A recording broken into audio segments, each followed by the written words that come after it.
Assalamualaikum warahmatullahi wabarakatuh.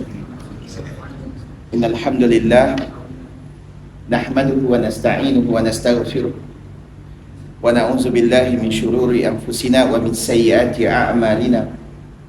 May yahdihillahu fala mudilla lahu wa may yudlil fala hadiya lahu. Asyhadu an la ilaha illallah wa anna Muhammadan abduhu wa rasuluhu. Allahumma salli ala Muhammad wa ala ali Muhammad. Rabbi shrah li sadri wa yassir li amri wahlul 'uqdatam min lisani yafqahu qawli. Subhanaka la ilma lana illa ma 'allamtana innaka antal alimul hakim. Wala haula wala quwwata illa billahil aliyyil azim. Amma ba'd. Qala Allah Ta'ala fil kitab, a'udzu billahi minasy syaithanir rajim. Qul in kuntum tuhibbunallaha fattabi'uni yuhibbukumullah wa yaghfir lakum dzunubakum wallahu ghafurur rahim. Faqala Allah Ta'ala fil kitab, a'udzu billahi minasy syaithanir rajim. Aqimus shalah wa ita'iz zakah warka'u ma'ar raki'in. Amma ba'd.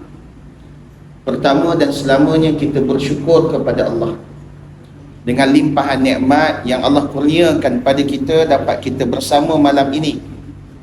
Yang pertamanya kita dapat tunaikan salat fardu secara berjemaah di belakang imam, dan juga kita berusaha dapat duduk di belakang imam pada takbir yang awal. Semoga kita termasuk dari kalangan umat Nabi sallallahu alaihi wasallam yang memperolehi naungan doa Nabi sallallahu alaihi wasallam. Doa yang membebaskan kita daripada dua penyakit. Kata Nabi, siapa yang bergegas untuk solat fardu dan dapatkan solat fardu di belakang imam pada takbir yang awal, maka ia termasuk dalam doa, aku doakan padanya agar dibebaskan daripada dua penyakit yang boleh mengazab ataupun memberi derita kesusahannya pada di dunia dan juga di akhirat, dan juga doa bebas daripada penyakit seorang yang munafik. Subhanallah. Moga-moga kita termasuk orang yang mendapat doa Nabi sallallahu alaihi wasallam.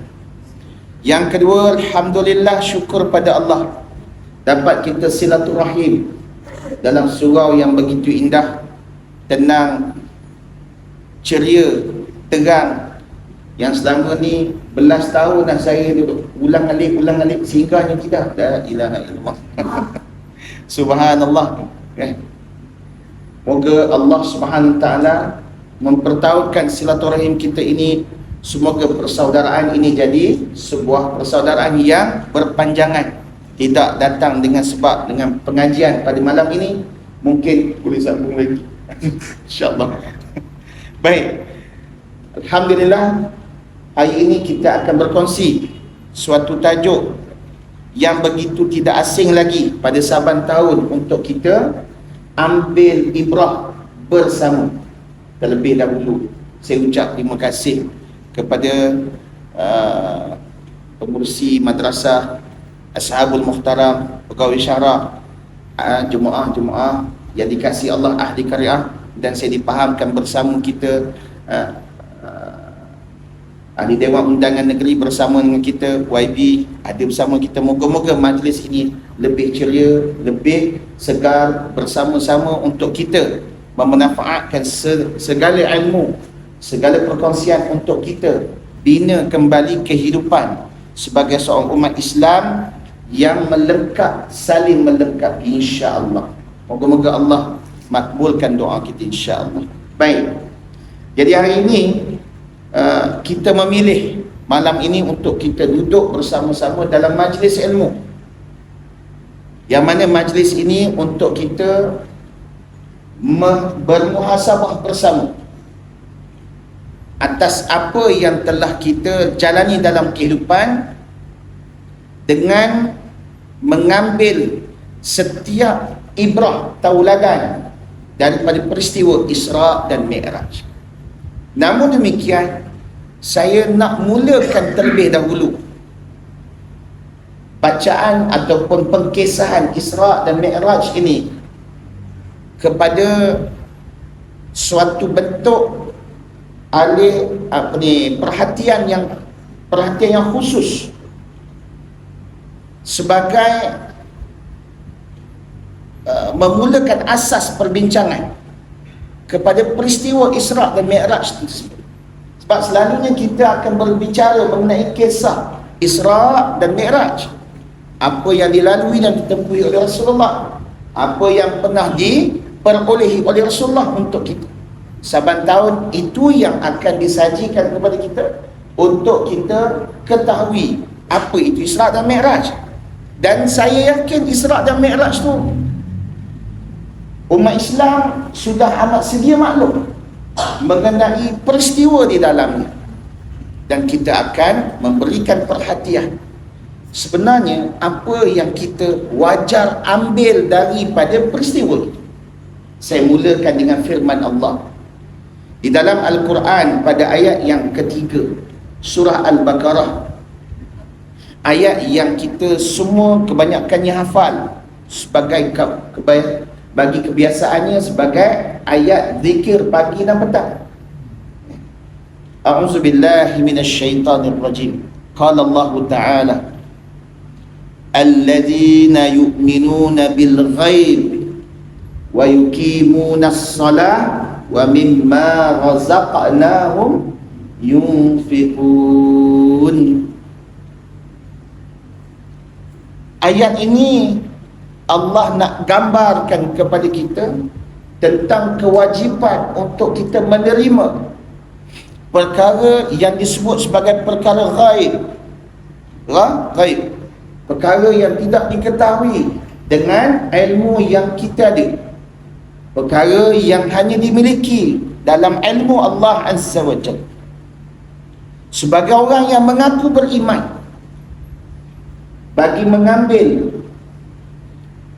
maksud ayat yang kita bacakan dalam muqaddimah sebentar tadi, berdasarkan ayat 31 surah Ali Imran, sebagai ulangan ayat tu Allah katakan, kul, katakanlah wahai Muhammad, in kuntum tuhibbunallah, siapa yang mengaku mencintai Allah. Lalu Allah katakan, fattabi'uni, fattabi'uni, ikutlah aku, kata Allah. Jadi apa faedah kita mengikuti Allah? Faedah Allah jamin pada ayat tersebut dengan dua jaminan yang majruh. Apa maksud majruh? Pasti. Siapa yang mengikuti Allah, pasti Allah akan memberikan yuhibbukumullah, kecintaannya kepada kita, wa yaghfir lakum dzunubakum, dan keampunan di atas segala dosa kita.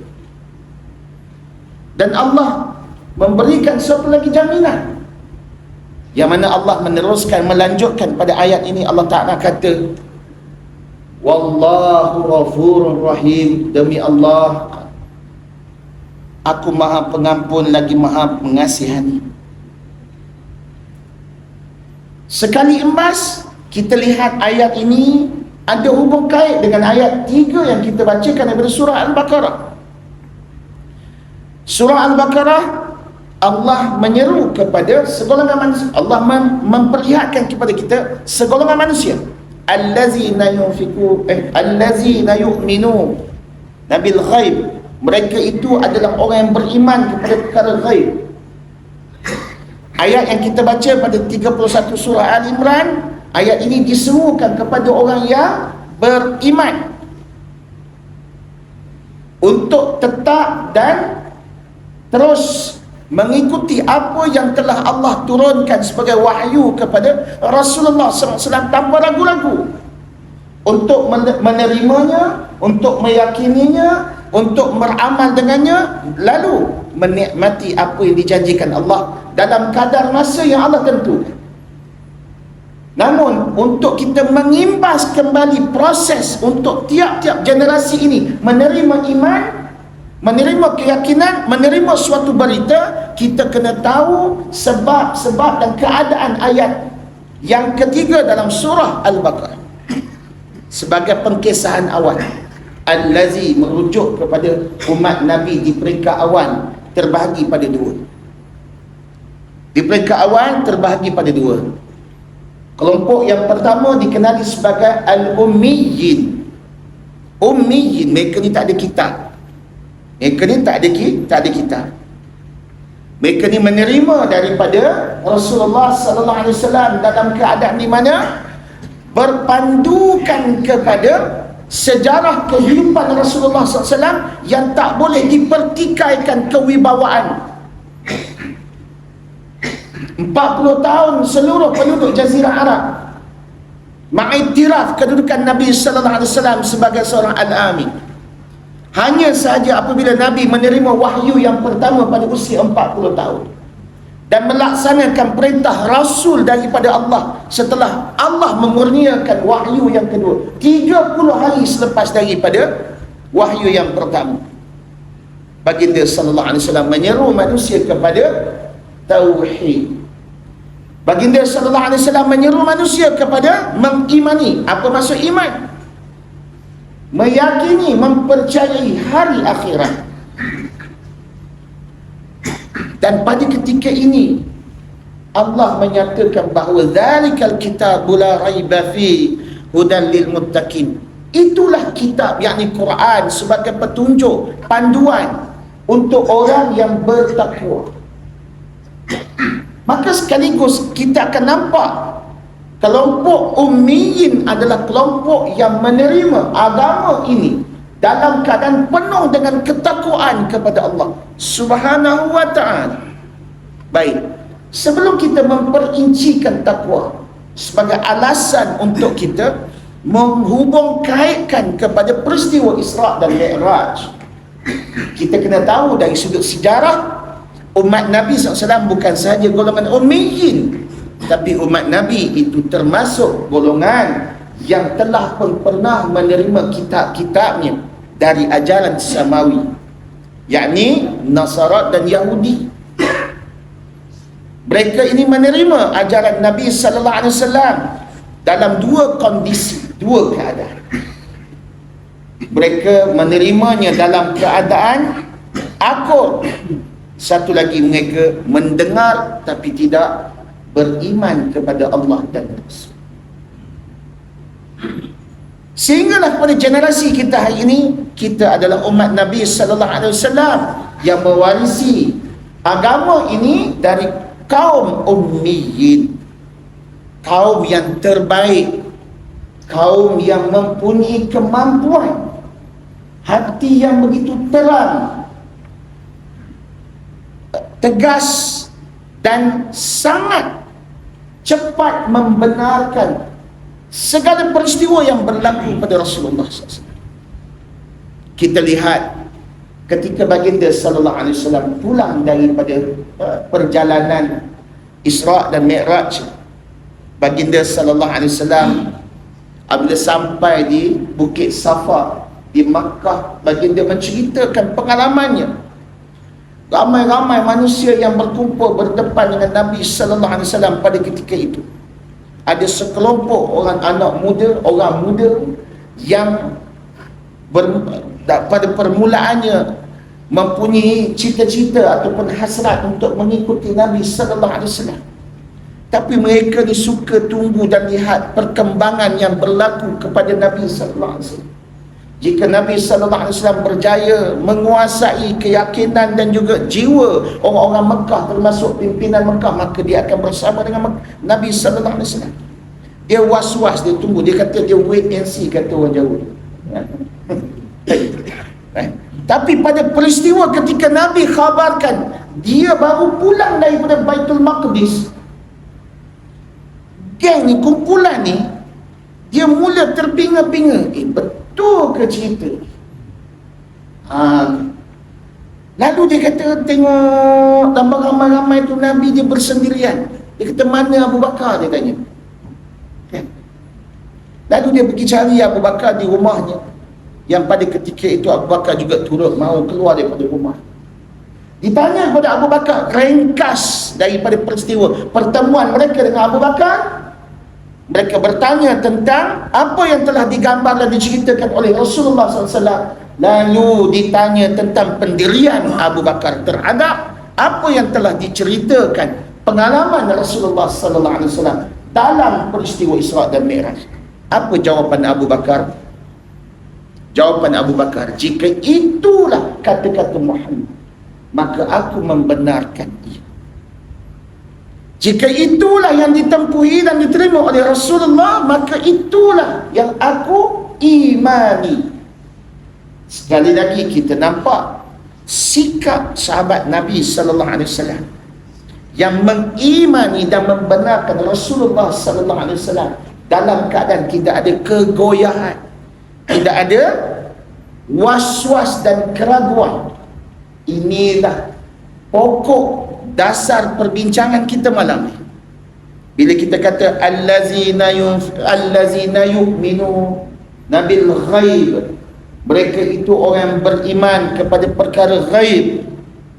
Mereka itu siapa? Di dalam tafsir Ibn Kathir rahmatullahi alaih, inilah permulaan ayat. Allah menceritakan kepada kita, memperkenalkan kepada kita ciri-ciri orang yang beriman. Maka ciri orang beriman ini ada 3. Yang pertama, dia mestilah memiliki iman yang benar. Ini. Yang pertama, dia mesti memiliki iman yang benar. Yang kedua, mereka ini mestilah mempunyai bentuk ibadat dan ketaatan yang tidak berbeza dengan apa yang telah dibawa dan diajarkan Nabi sallallahu alaihi wasallam. Apa yang diajar Nabi, itulah yang diamalkan. Bagaimana Nabi sallallahu alaihi wasallam melaksanakan ibadah, begitulah mereka menerima.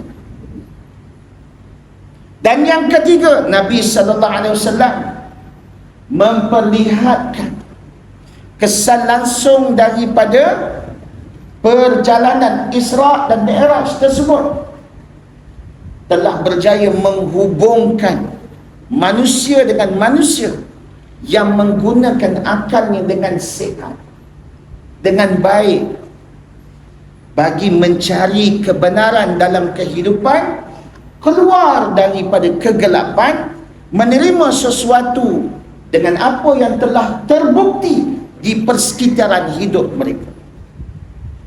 Maka inilah proses bagi seorang beriman untuk membentuk apa yang dikenali sebagai takwa. Itu proses nak bentuk takwa. Baik. Bagaimana pula sudut pandang Al-Hujjatul Islam Al-Imam Ghazali rahmatullahi alaih dalam memperincikan ciri-ciri orang bertakwa? Ciri-ciri orang bertakwa kata Imam Ghazali rahmatullahi alaih, yang pertama adalah merasa takut terhadap azab Allah. Yang kedua, sentiasa berharap hanya kepada Allah Subhanahu wa taala dalam apa jua urusan, dalam keadaan apa jua kehidupan dan situasi kita. Melayu sebut berharap, Arab sebut raja'ah. Tapi bimbang kita ni sebab buat majlis yang awal sangat persiapan, bimbang kena dengar betul-betul raja'ah, takut dengar rojak. Okay. Raja. Yang ketiga, kita diajar untuk bila dah rasa takut, kita dah bina, berharap hanya kepada Allah. Kita diajar pula untuk memiliki sifat al-ihtiyat wal wara'. Apa maksud ihtiyat wal wara'? Teliti, berhati-hati dan juga berwaspada. Nak cakap apa, nak buat apa, nak makan apa, dia jangan asal pantang nampak. Allahu Akbar. Kan? Pantang orang ngajak, ni pantang tak ngajak, pantang hidang gitu sapu. Kita tahu siapa punya, nampak gayung elok je, saya bilang tak apa, dia kata. Kan? Kena ambil kira semua tu. Maka di sinilah timbulnya satu sifat yang disebut sebagai khodong. Dengar betul-betul, khodong. Saya bimbang kecil-kecil ni, dengar betul-betul, khodong. Boleh ikut khodong. Sebab Ustaz bimbang takut sebut cokodok. Maklumlah kan, sebab kena paksa duduk dalam. Alhamdulillah. Baik, yang keempat kata Imam Ghazali, takwa itu mesti dibentuk, mesti dengan gabungan 4 elemen. Elemen keempat itu disebut sebagai tazallula. Dalam keadaan perasaan merasai kita ni tak selamat, tak cukup. Tak cukup apa tu? Tak cukup dengan amalan yang kita ada. Maka kita dituntut untuk sentiasa apa? Sentiasa melakukan amal saleh dan juga amal kebajikan. Maka amal saleh dan amal kebajikan ini kita nak tengok daripada mana terjemahan dia, macam mana dia boleh hidup dan juga boleh nampak dalam hidup kita. Dia bermula di mana? Maka di sini kita mula kita punya episod yang pertama. Ada 3 episod malam ni. Macam boleh kita tunggu, InsyaAllah. Gak-gak 3 episod ni kita habis, kita dalam pukul 10. Boleh tunggu? Saya sebenarnya nak balik InsyaAllah. Okey, baik. Simple. Episod yang pertama kita nak tengok dulu sejarah kehidupan Nabi sallallahu alaihi wasallam. 13 tahun dakwah Nabi di Mekah. Dan proses dakwah Nabi, keadaan yang paling menguji perasaan Nabi SAW apabila baginda sallallahu alaihi wasallam kehilangan isteri yang tersayang, pemergian bapa saudara dalam keadaan yang Nabi sallallahu alaihi wasallam berada di persimpangan kedukaannya. Dua manusia yang mendukung gerak kerja, dakwah dan juga kehidupan Nabi sallallahu alaihi wasallam pergi meninggalkannya. Lebih menyedihkan, Abu Talib bapa saudaranya pergi dalam keadaan tidak sempat menyempurnakan keimanannya. Tak lama selepas pada tu Nabi sallallahu alaihi wasallam diuji dengan pemergian pula anak lelakinya. Satu Mekah kutuk ni. Dan bunyi depan tu dekat-dekat kan. Satu Mekah kutuk baginda sallallahu alaihi wasallam. Tak ada dah orang nak mewarisi ajaran dia. Habislah dia. Ada tak orang macam tu dalam masyarakat kita? Bukan orang sini ni, cerita ni ada tak dekat planet Mari? Kan tak balik pun kan. Kan? Ada tak orang macam tu? Orang yang suka tengok kita sedih, dia tambah lagi. Kan? Dah lah kawan tu jatuh, dia gempuk lagi. La ilaha illallah. Aneh. Dah lah orang tu sakit, dia sakitkan lagi. Ada tak? Jangan jawab la ilaha illallah, saja tanya je. Bukan nak dengar jawapan. Sebagai muhasabah, jika ada kita nak rawat sama-sama, semoga kita dapat ambil daripada peristiwa Ibrah, peristiwa Isra dan Mi'raj. Ibrah ini untuk kita rawat kehidupan kita, bermula dari keluarga kecil kita yang menyumbang kebaikan itu pada keluarga yang besar dalam sebuah masyarakat. Inilah objektif yang pernah Allah gambarkan dalam ayat 34 surah Ali Imran. Allah nak sebuah kehidupan yang sejahtera. Allah tunjuk kepada kita supaya kita ada peranan yang begitu besar, bermula dalam keluarga kecil kita, untuk dibentuk dengan iman dan takwa. Supaya apa? Supaya asbab iman itu, takwa itu akan melahirkan manusia yang mempunyai akhlak yang baik. Baginda sallallahu alaihi wasallam pernah ditanya oleh seorang sahabat dalam suatu riwayat hadis yang diriwayatkan dalam riwayat At-Tirmizi rahimahullah alaih. Ditanya kepada Nabi sallallahu alaihi wasallam, "Ya Rasulullah, apakah amal yang membawa manusia ke syurga?" Rasulullah sallallahu alaihi wasallam menjawab, amal yang membawa manusia ke syurga adalah amal yang berdiri di atas asas takwa. Kata Nabi, taqwallah wa husnul khuluq. Wa husnul khuluq, maksudnya benda ni compulsory, mesti bergerak beriringan bersama, dia tak boleh terpisah. Takwalah kepada Allah dan juga akhlak yang baik.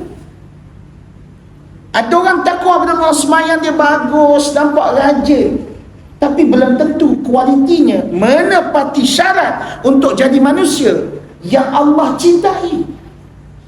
Jadi kita nak ambil pelajaran berdasarkan bermula episod yang pertama. Kita balik semula. Tadi elan sekejap.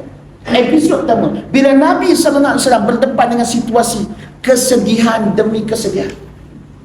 Ini menunjukkan sedih ini adalah fitrah.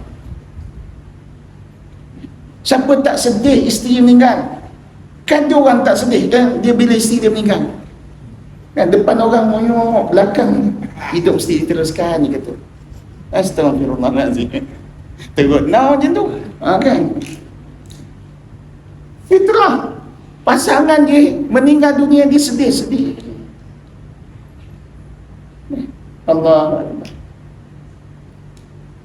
itu yang meninggal. Yang orang terpaksa kerja duduk jauh sebulan. Cuba tanya ada sahabat saya seorang, jauh beribu kilometer sebulan duduk, tiap-tiap malam ni kau sebut nama rumah. Jangan tanya siapa kan, kejap lagi orang tu kita tanya, segan dia. Allahu Akbar.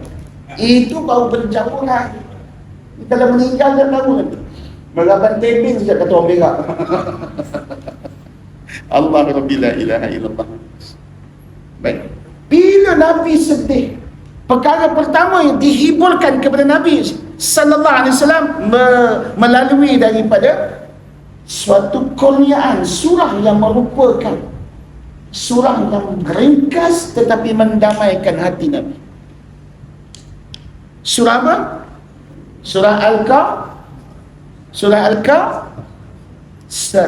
Takut insya-Allah jangan memang tak tinggal kursinya. Surah Al-Kahf. Bila Nabi terima, Nabi gembira, perasaan Nabi sallallahu alaihi wasallam dalam keadaan gembira. Baik, bila Nabi gembira, Nabi SAW dia dapat emosi baru, dapat mood baru. So dia pun plan. Episod kedua saya sebut game changer. Dia cerita kena canggih sikit. Game changer. Nabi plan baru, dakwah. Orang Mekah tak nak, tak apa, kita pergi tinggi sikit, Taif. Nabi pergi Taif. Episod kedua Nabi pergi Taif ditemani seorang sahabat dia. Siapa dia? Mana muda-muda ni? Sahabat yang menemani Nabi SAW pergi ke Taif. Mana Imam? Kejap dia kahwin tu. Zaid bin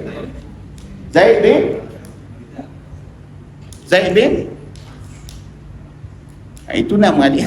Zaid bin Harisah. Takut sebab Zaid ramai, ada 3 Zaid kan. Baik, Nabi naik ke Taif dengan harapan yang begitu tinggi. Baik, soalan saya, saya tak minta jawab pada saya, untuk berfikir je. Sepanjang tempoh kita hidup ni, kita dah dengar cerita dakwah Nabi SAW mengenai hijrah. Nabi hijrah ke Madinah, ya, waktu tu sebelum hijrah nama dia Yathrib. Penghijrahan itu berdasarkan perintah Allah, betul? Betul. Okay, Nabi kita siapa perintah? Ada tak kita dengar ayat Quran mengatakan Allah Ta'ala kata, wahai Muhammad kau pergi Taif? Pernah dengar tak? Tak ada. Betul? Siapa kata dia tolong saya baru nak belajar. Agak lama jugalah duk bertadabbur dengan ayat Quran, belajar dengan guru kami, tak jumpa jugalah dalil yang mengatakan bahawa Nabi SAW diperintah pergi ke Taif. Tapi Nabi SAW merancang dengan rancangan baru setelah Nabi SAW dapat suatu suntikan yang begitu mendamaikan jiwa dia. Nabi pergi ke Taif dengan harapan untuk bergabung dengan orang Taif. Sejarah Taif. Di Taif ada 2 kabilah yang mendominasi daerah Taif ataupun negeri Taif. Satu nama dia kabilah Saqif. Satu lagi nama dia kabilah Hawazin. Dengar betul, jangan salah sebut. Hawazin, bukan Hawazin. 2 kabilah ni menguasai dan mendominasi Taif. Mereka ni mahir dalam dunia penternakan.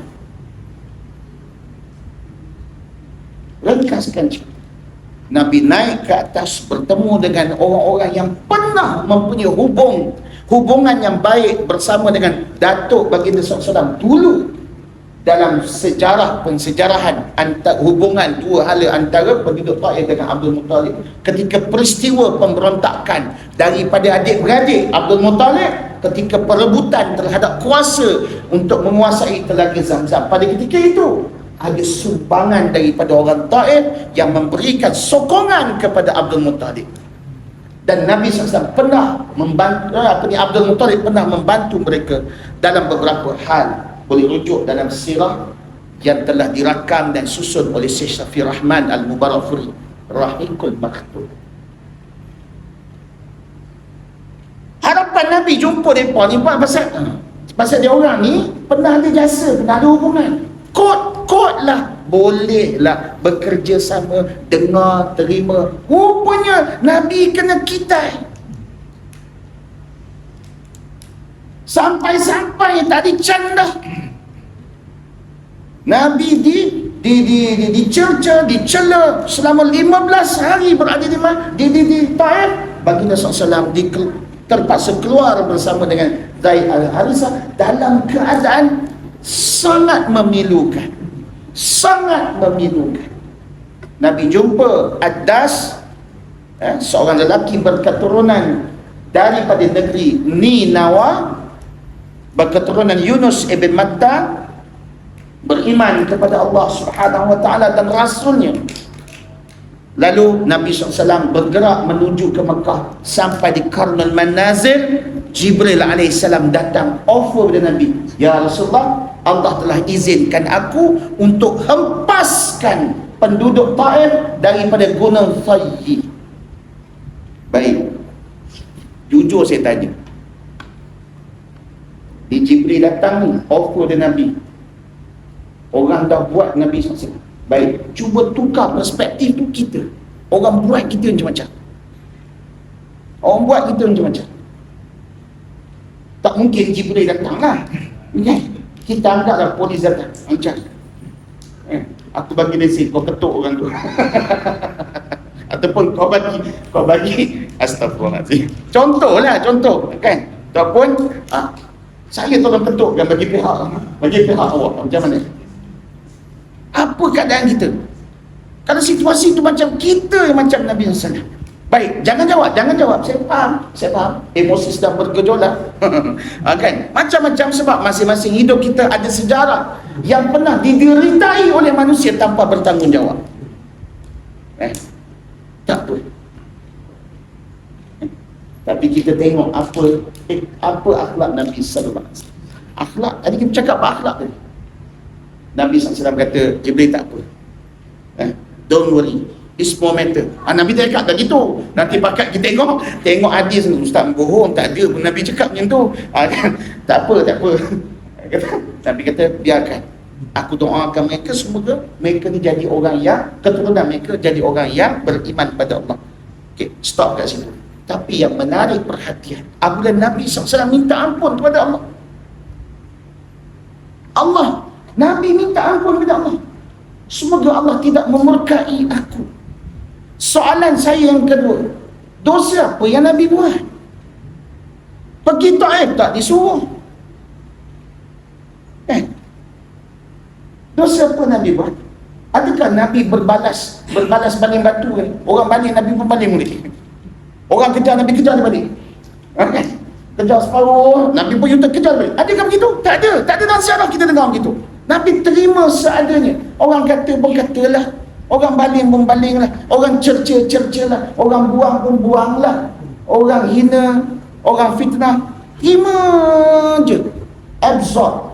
Seumpama kapas meresap air.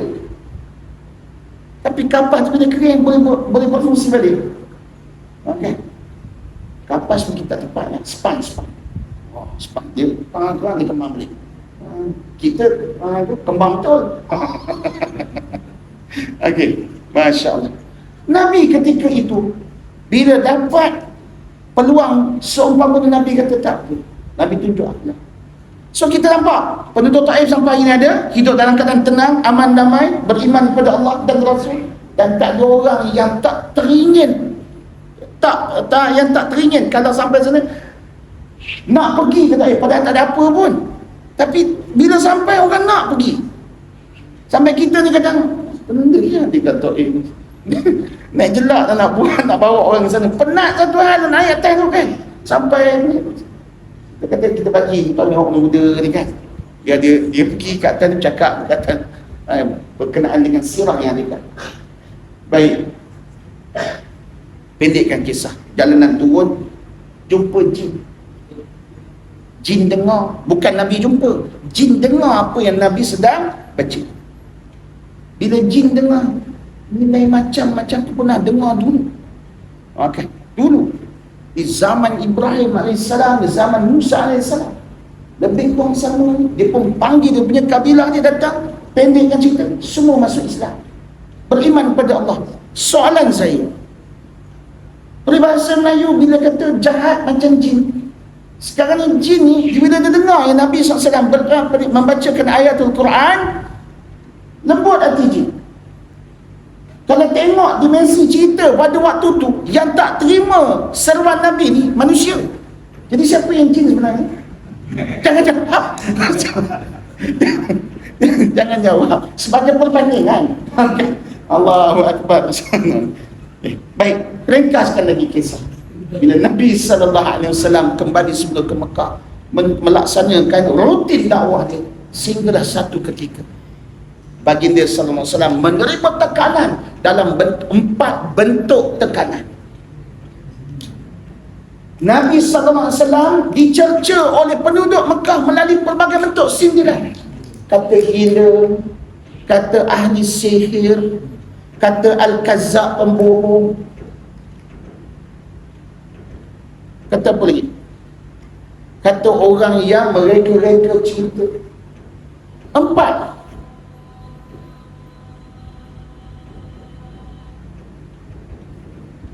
Dah masuk isyak. Tak lagi. Ada 4 bentuk tekanan yang diterima oleh Nabi SAW. Sedihnya Nabi SAW. Ruang dakwah sangat terlihat. Bila nak berdakwah, terpaksa keluar dari Mekah, bertemu dengan orang yang datang untuk mengerjakan ibadat tawaf haji.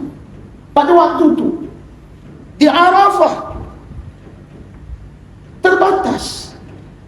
Sehinggalah peristiwa Nabi sallallahu alaihi wasallam dikunjungi Jibril alaihissalam bersama dengan kenderaan yang begitu istimewa.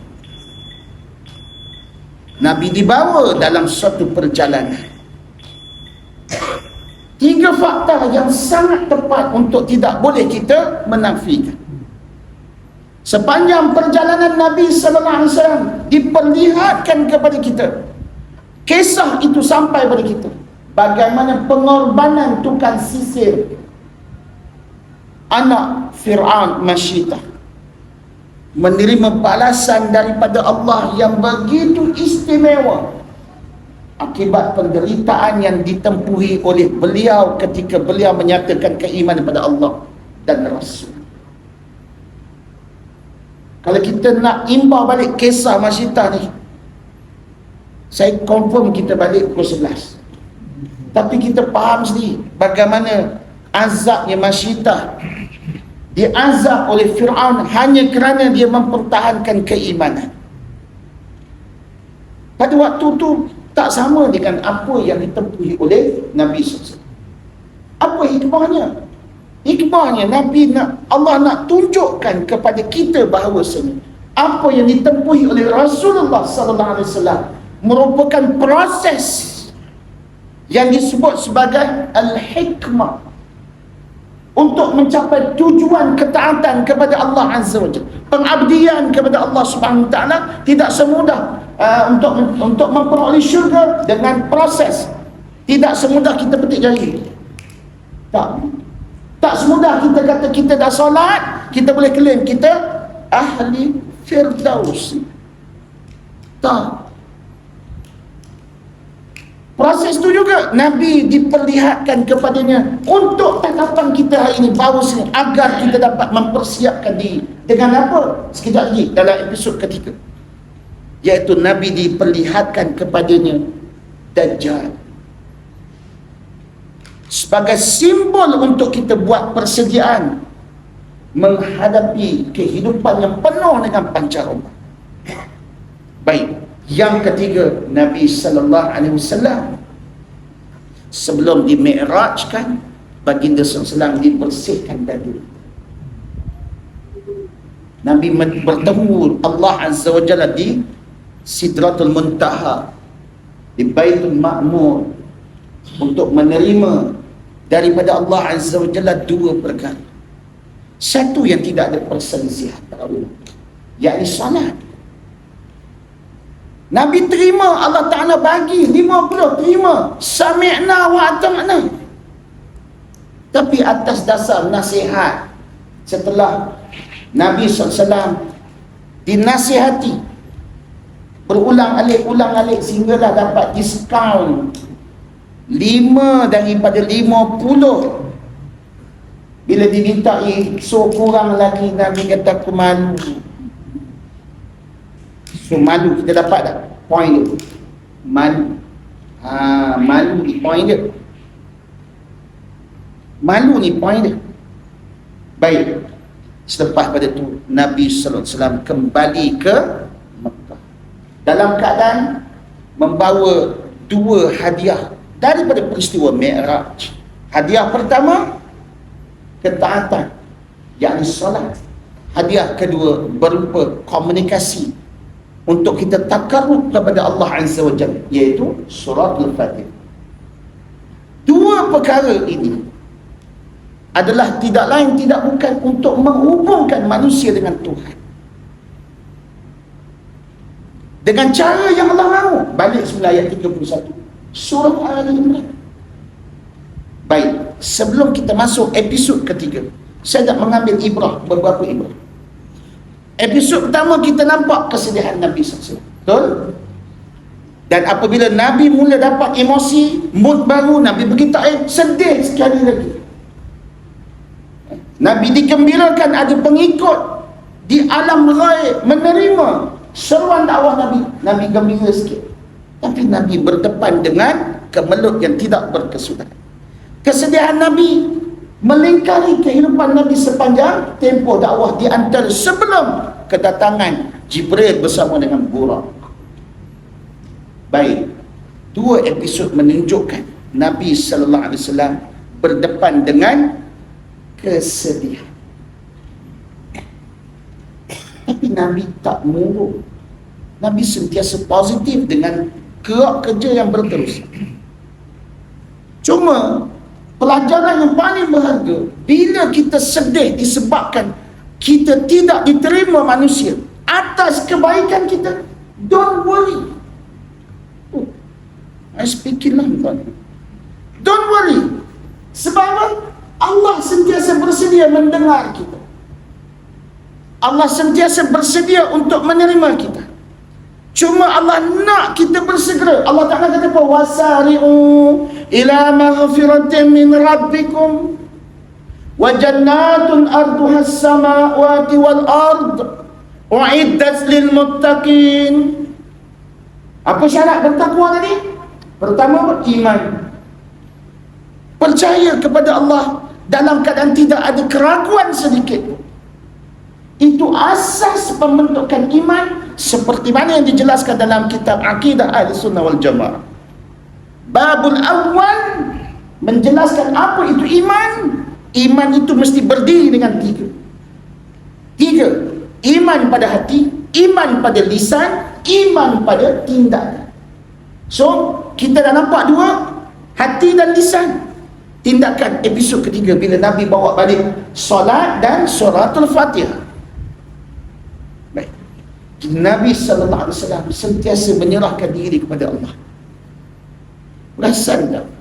Di awal permulaan khatib menyampaikan khutbah dia, antara ayat yang sering dibaca, sering disebutkan, ya ayyuhallazina amanu Ya ayyuhallazina amanu ittaqullaha haqqa tuqatih wa la tamutunna illa wa antum muslimun.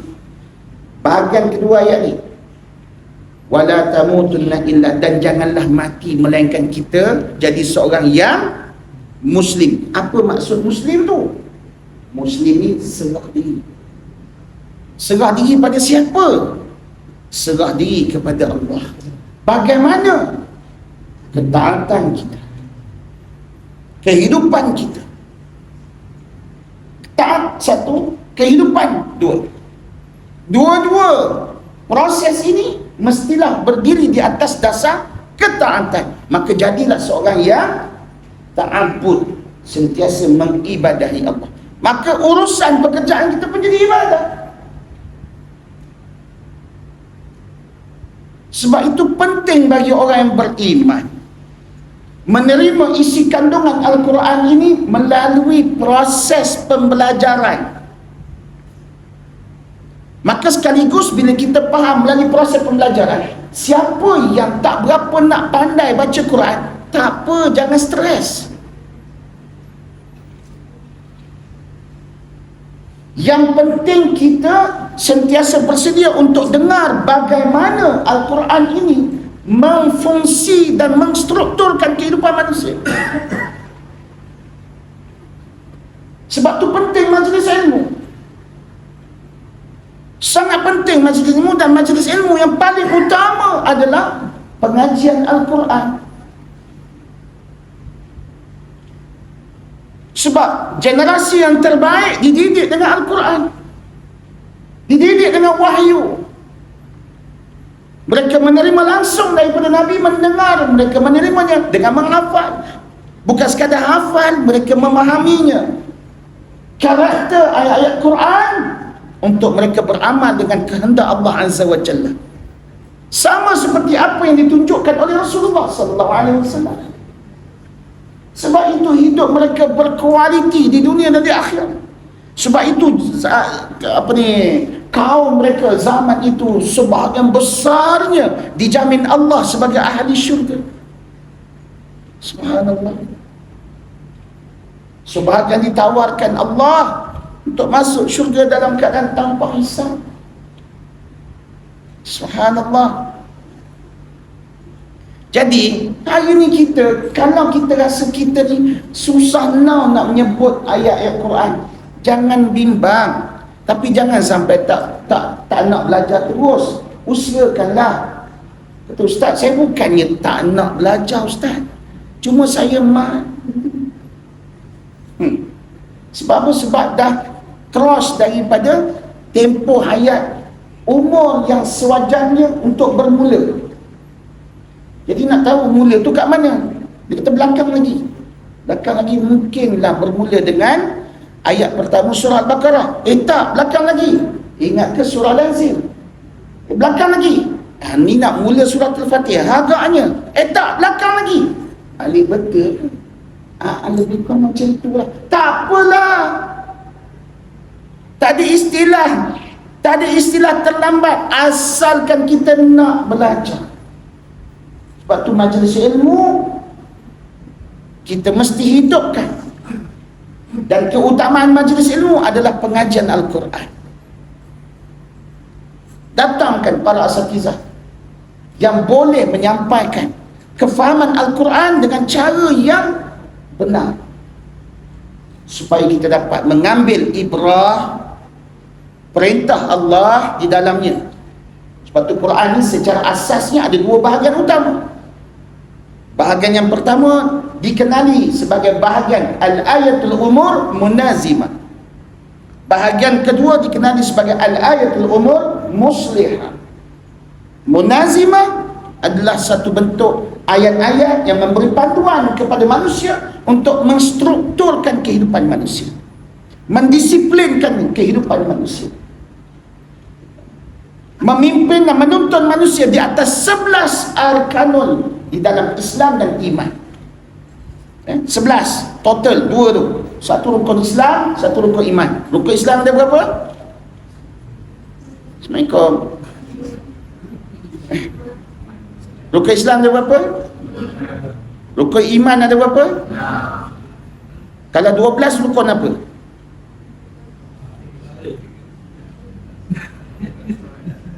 Rukun solat, alhamdulillah. Kejap lagi jumpa pengurusi surah.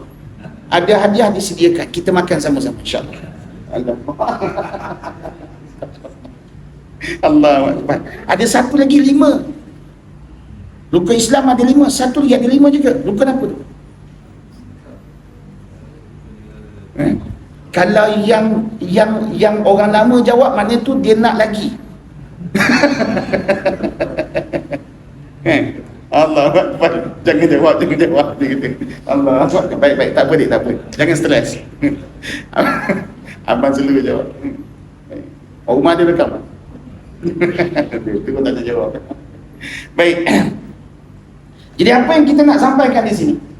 Bahawa bila mana generasi tersebut dulu membuktikan mereka boleh menerima dan mempelajari Quran dalam keadaan mereka mendengar, tapi mereka mendengar dengan jiwa yang ikhlas.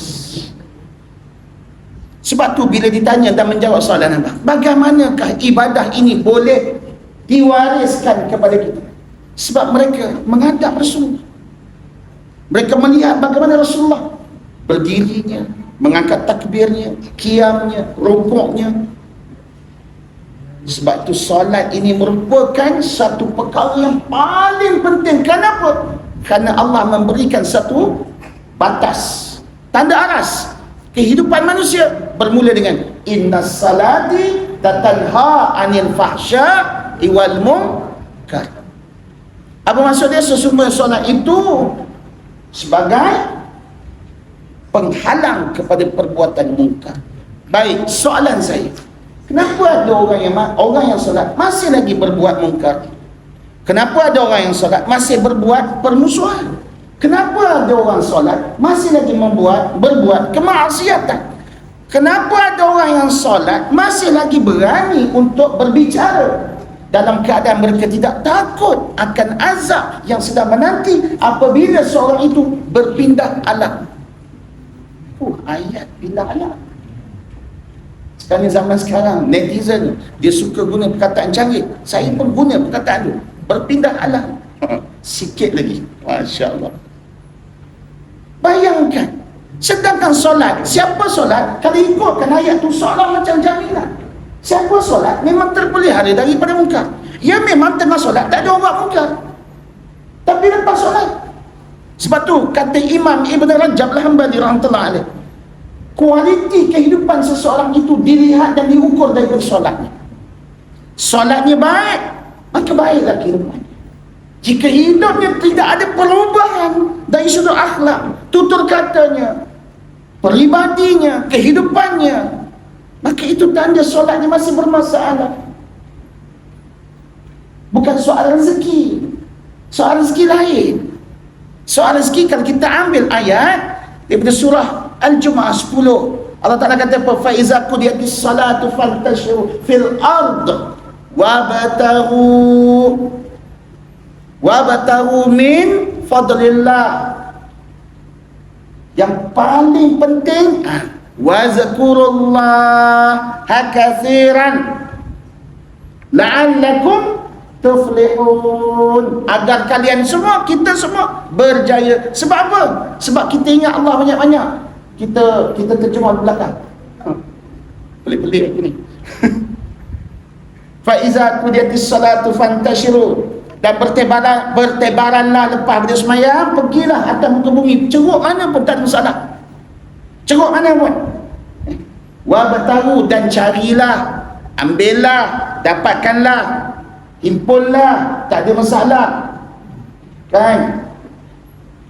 Nak beli kereta sampai 12 biji, tak apa, belilah. Kan? Tapi Allah pesan, semua tu daripada Allah. Dan ingatlah Allah banyak-banyak. Ingat Allah banyak-banyak ni, perkara pertama solat, kedua zakat, ketiga ada syariatnya. Apa syariatnya? Peraturannya. Jika berniaga jangan tipu. Jika menjual, jangan khianat orang. Jika bekerja, taat dengan masa. Masuk kerja pukul 8, kita sampai 7:59, paling lewat. Tapi ustaz kan dalam surah Al-Mulk ayat 15 dia kata apa? Famshu fi manakibiha wa kulu min rizqihi. Apa maksud dia? Berjalanlah kamu dan makanlah kamu rezeki yang aku tentukan. Allah suruh bukan suruh berjalan. Allah Ta'ala suruh kita tenang, jangan gelojoh, jangan tamak, jangan berebut, jangan ambil orang, jangan pandang berjanji tapi tak bayar. Kan? Jangan berebut orang, jangan suka-suka sambil-sambil petik buah orang. Alah, pokok kat dalam tanah dia ni keluar juntai kat luar, siapa-siapa boleh makan. Mana boleh macam tu? Kan? Yang disebut famshu, berjalan tu tenang. Ini berjalan melenggang ke pejabat, panjkat merah, bila kena amaran, nasib dah. Itu nama cek penyakit. Kan? Allah Rabbi. Kita dah berjanji. Kita berjanji, maka sempurnakan janji. Allah Ta'ala kata apa? Ya ayyuhallazina amanu awfu bil 'uqud. Ayat pertama surah Al-Imran, surah Al-Maidah. Orang beriman saja yang takut azab Allah. Orang fasik suka cabut perintah Allah, maka dia tak takut. Jadi dalam episod ketiga ini mudah.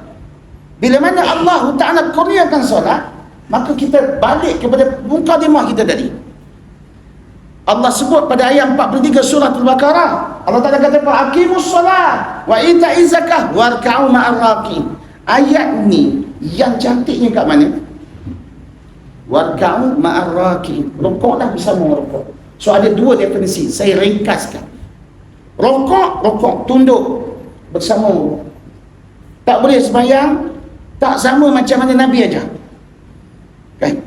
Orang lain rukuk macam mana Nabi SAW rukuk, kita terbang. Mana boleh? Nabi sujud penuh, kita kena sujud penuh. Tidak ada apa yang menghalang di antara tempat sujud dengan tubuh badan kita. Nabi angkat takbir, kita angkat takbir. Macam tu. Sama. Nabi puasa, kita puasa. Pada masa waktu Nabi menunjukkan cara berpuasa. Nabi puasa menghalang daripada makan dan minum. Bukannya kita puasa makan minum kita boleh. Begitu yang kita nak faham. Tapi apabila Nabi SAW dia melaksanakan ibadah, ada definisi kedua, ada perkara yang paling penting. Rukuklah bersama rukuk, iaitu tunduklah bersama dengan orang yang tunduk. Orang yang solat ni orang yang jiwanya tunduk, rendah diri. Macam mana orang yang rendah diri?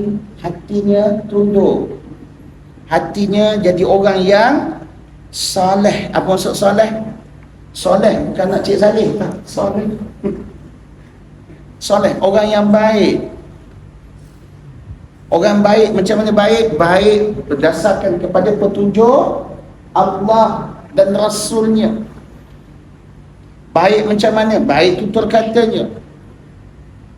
Kat mana tanda aras baik itu? Di mana? Syukur.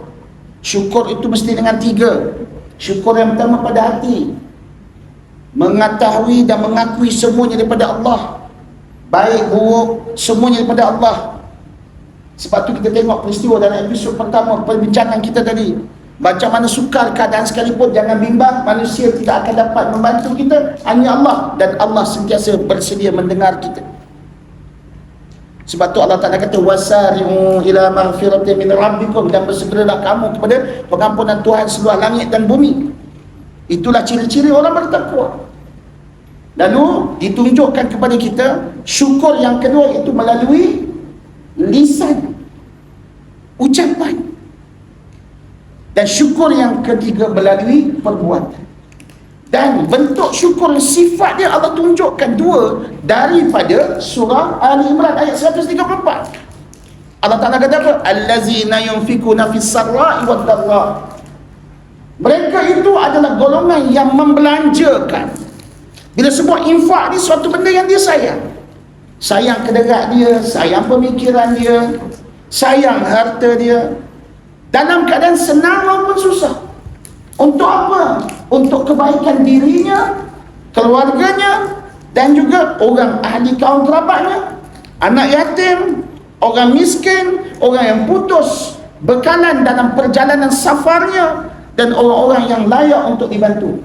Macam mana nak nampak marhalah ni, peringkat-peringkat ni? Dalam ayat 177 surah Al-Baqarah, dalam ayat 215 surah Al-Baqarah, Allah ajar pada kita macam mana kita nak merealisasikan nikmat yang Allah berikan pada kita sebagai bukti syukur. Tak cukup dengan itu, sempurnakan ibadah solat. Maka sebab itu dikaitkan solat ini dengan kehidupan. Macam mana? Kita tengok poin nombor 2 dulu dalam ayat 134. Allah Ta'ala kata apa? Sifat yang kedua. Selepas Allah Ta'ala kata allazina yunfikuna fis sarai wad dharra, Allah Ta'ala kata wal kazimina fil ghaizi fil nas wallah wa yuhibbul muhsinin. Allah Ta'ala kata apa? Dan orang tu tahan marah, sentiasa memaafkan manusia. Di mahal ni susah ni, Ustaz, saya boleh maafkan orang, tapi I can forgive but I not forget. Boleh pakai ke ni? Saya boleh maafkan dia Ustaz, tapi saya terlalu lupa Ustaz. Teruk now dia buat saya Ustaz. Kan? Susah nak buat kan? Tapi Allah tak suka macam tu.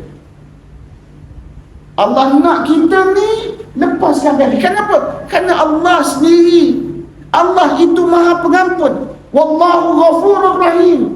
Demi Allah, aku ni Maha Pengampun, Maha Mengasihani. Kita nak syurga kan? Kita nak syurga tanpa hisap kan? Masya Allah. Baginda sallallahu alaihi wasallam tu Rasul Allah. Kedudukan baginda sallallahu alaihi wasallam tu pesuruh Allah. Kalau ikut logik, Rasulullah tak perlulah berdepan dengan cemuhan, celaan, cercaan. Sebab pemilik kehidupan ini Allah Azza wa Jalla. Allah boleh saja tolong. Kun fayakun. Kan Nabi SAW ludah ya dalam telaga Zamzam, semua baik-baik. Sampai ni baik-baik. Tak ada neraka dah. Semua syurga. Masya Allah. Jadi tak ada nama lah. Hidup ni sebagai ujian. Maka dengan sebab itulah solat ini berperanan. Baik, sebagai kemuncak pada perbincangan kita malam ni, saya nak tanya soalan. Solat kita bermula daripada angkat takbir Allahu Akbar, kita qiyam.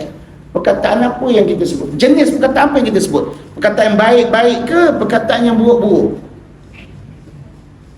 Betul? Sahih? Betul eh? Tadi dah jawab, lepas tu keras balik. Betul eh? Sah? Allahu Akbar. Kita pun baca doa kita. Kita doa pada Allah. Kita berjanji, tak cukup doa, kita berjanji pula tu. Inna salati wa nusuki wa mayahya wa mamati lillahi rabbil alamin. Tu berjanji tu. Sesungguhnya solatku wa nusuki. Apa maksud nusuk? Yang balik pada umrah jangan jawab nusuk tu aplikasi Yusuf Raudah. Mau meninggal Ustaz kat sini. La ilaha illallah Rasulullah. Pernah saya tanya, nusuk dah apa Ustaz? Yang tak dengan confident Ustaz, tu aplikasi Ustaz Raudah. Saya geram kecil besar tengok tadi. Ni nak nanya aku ke apa? Nusuk tu maksudnya pengorbanan. Pengorbanan. Benda yang kita korbankan. Tak payah jauh, kita geram. Korbankan geram tu, buang. Kazimina fil nas. Buang sabar. Buat kerja ni penat. Orang tak bayar pula upah. Geram. Menggigil orang. Ikut hati, ya Allah. Kau hantarkanlah peti atas kepala. Kan? Tapi Nabi tak ajar begitu. Allah tak suruh kita buat macam tu. Allah suruh kita apa? Bersabar. Ustaz cakap sabar, senanglah, cuba sabar. Memang sabar tu susah. Bahkan orang nama Sabariah pun tak dapat disabar kan. Ada pula akak nama Sabariah, tak balik aku juga. Allahu Akbar. Sabar itulah santunan akhlak. Sebab tu dalam solat ni diajar kepada kita satu disiplin. Bila solat berjemaah, kita ada disiplin ikut imam.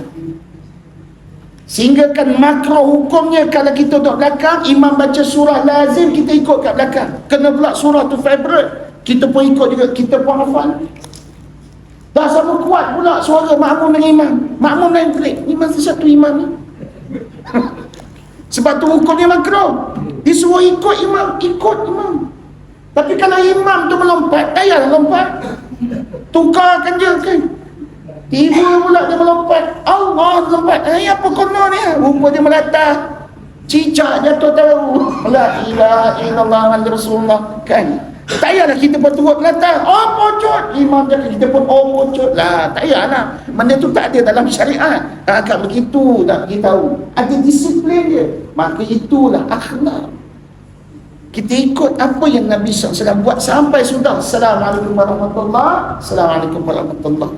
Begitulah ucapan yang baik-baik yang kita dapat lihat dalam solat.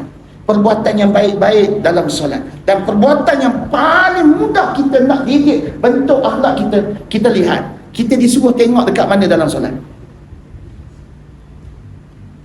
Pandangan kita dekat mana dalam solat? Ya Habibie. Dekat mana? Dalam solat, kita tengah solat ni, kita disuruh tengok dekat mana? Tengok belakang imam ke?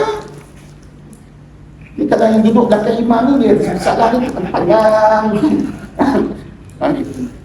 Tempat sujud kan belakang imam? Tempat sujud. Bila tempat sujud, dia suruh tengok tempat sujud. Kat mana portion muka kita? Kita tengok tempat sujud, adakah tengok macam ni? Tak. Mesti tunduk ke bawah. Betul? Itulah proses pembelajaran, pembentukan dalam ibadah solat untuk bentuk kehidupan kita, peribadi kita sentiasa tunduk. Tunduk dengan dua keadaan. Tundukkan pandanganmu daripada segala perkara yang boleh mengancam hawa nafsu kita agar syahwat kita tidak melangkaui daripada batas kemampuan hidup kita. Syahwat tu apa dia? Keinginan. Kan? Bila tengok orang pakai alfat, kita pun nak pakai alfat. Tengok senaik gaji, macam boleh ni, macam boleh. Masuk loan pula lepas. Kan? Pakai alfat, last sekali dia dilempat. Nak kunyah tak boleh. Kan? Lah, lepas tu mengazabkan dia. Pasal nak kerja siang malam. Mana tak nampak surau lama? Kojo je. Bukan main teruk kerja siang, kerja malam kerja. Nak bayar lepat je. Bayar lepat. Nampak tak? Kesan daripada tu sikit baru banyak lagi. Orang dalam hidup. Belum lagi. La ilaha illallah Muhammadur Rasulullah. Sebab tu bila kita ni belajar pandang, kita tengok, oh alfat cantik. Alhamdulillah kat rumah ada dah Izora. Contoh. Jadi nak rasa juga macam alfat, kita memperasankan sikit ezopat. Kan? Tak nak kawal perasaan tu. Kan? Allahu Akbar. Itu baru satu. Kan? Kalau kita masuk rumah orang, diajar pula supaya tidak memandang apa yang dalam. Kata Nabi, butakan mata. Ada masalah juga kalau belajar hadis, dia tak faham dengan butakan mata, dia ambilnya jadi Kasim Selamat. Buta mata dia kan. Kan? Maksudnya janganlah pandang sehingga kita membawa aib manusia di luar. Begitu. Dan nampak diam je lah. Ni kan dia nampak, dia sambung kalau kau tahu kan? Astagfirullahaladzim. Bukan orang sini, orang lain.